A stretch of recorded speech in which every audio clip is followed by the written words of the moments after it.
আপনি যদি প্রতিদিন সকালে ঘুম থেকে উঠে প্রথম যে কথাটা ভাবেন, কাজে দেরি হয়ে যাবে, যদি মাসের ২০ তারিখেই টাকার জন্য হাঁপাতে থাকেন, যদি ভাবেন আরেকটু বেতন বাড়লে জীবনটা বদলে যেত, তাহলে এই ভিডিওটি আপনার জন্যই।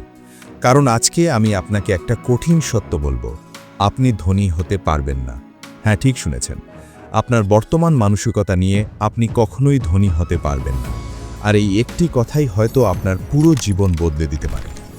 চলুন একসাথে আপনার এক মাসের জীবনটা দেখি। সকাল 7টা, অ্যালার্ম বেজে উঠল। আপনি স্নুজ মারলেন, কারণ গতরাত ফেসবুক, রিলস, শর্ট ভিডিও দেখতে দেখতে একটু দেরি হয়ে গিয়েছিল।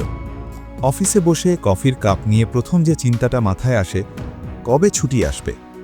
বিকেল 5টা, অফিস ছুটি। বাসায় ফিরে কিছুটা রেস্ট, তারপর আবার সেই সাইকেল, নেটফ্লিক্স, ইউটিউব, বিনোদন। রাত 11টা, শুয়ে শুয়ে ভাবছেন জীবনে কিছু তো হওয়া দরকার। ঘুমানোর আগে মোটিভেশনাল কোনো ভিডিও দেখে মনে বল নিলেন, কাল থেকে শুরু করব।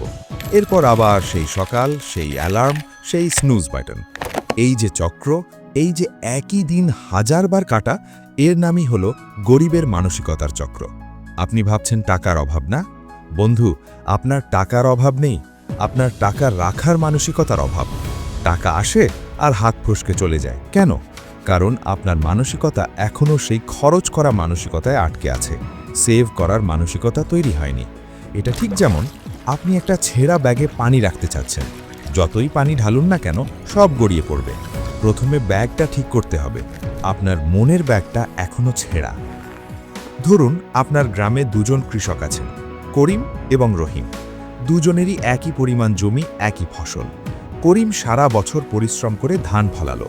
ফসল কাটার পর সবচেয়ে ভালো মোটা দানার ধানগুলো তিনি বেছে আলাদা করলেন। সেগুলো তিনি রেখে দিলেন পরের বছরের বীজ হিসেবে। বাকি ধান বিক্রি করে যা পেলেন তাতেই সংসার চালালেন। আর রহিম সবচেয়ে ভালো ধানগুলোই বাজারে নিয়ে গেলেন বেশি দামে বিক্রি করতে, কারণ এবার তার একটি নতুন মোবাইল ফোন দরকার। তারপর যা ধান বাকি থাকলো সেগুলো থেকেই পরের বছরের বীজ বাছাই করলেন। পরের বছর কি হলো?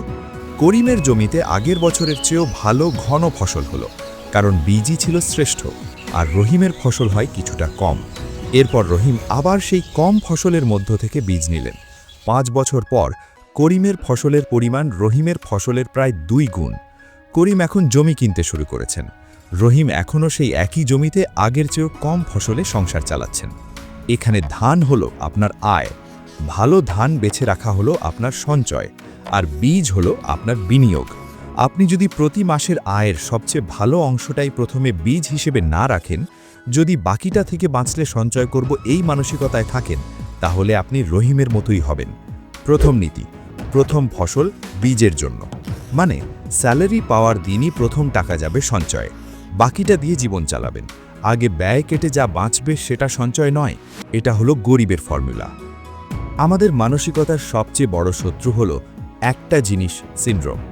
একটা গাড়ি হয়ে গেলে, একটা বাড়ি হয়ে গেলে, একটা প্রমোশন হয়ে গেলে, একটা লটারিতে একটা জিতে গেলে তখন সব ঠিক হয়ে যাবে। এই একটা জিনিস হলো সবচেয়ে ভয়ঙ্কর মিথ্যা। কারণ ধনী হওয়া কোনো ইভেন্ট নয়, ধনী হওয়া একটি প্রক্রিয়া, একটি অভ্যাস। আপনি যদি লটারি জিতেও যান, আপনার মানসিকতা যদি গরিবের থাকে, তাহলে সেই টাকা আপনার হাতে থাকবে না। পরিসংখ্যান বলে, যারা হঠাৎ লটারি জিতে প্রচুর টাকা পায়, তাদের 70%-এর বেশি মানুষ 5 বছরের মধ্যে আবার আগের অবস্থায় ফিরে যায়, কারণ টাকা আসার পরও তাদের মানসিকতা বদলায়নি। দ্বিতীয় ভয়ঙ্কর ভুল, টাইম ইজ মানি এর ভুল অর্থ করা। লোকেরা বলে টাইম ইজ মানি, তাই তারা তাদের সময় বাঁচাতে ট্যাক্সি নেয়, ফাস্ট ফুড খায়, এক্সপ্রেস ডেলিভারি নেয়। কিন্তু তারা ভুলে যায় আসল মানি হলো টাইম। আপনার টাকা হারালে আবার কামাই করতে পারবেন, কিন্তু আপনার সময় হারালে সেটা চিরতরে হারানো।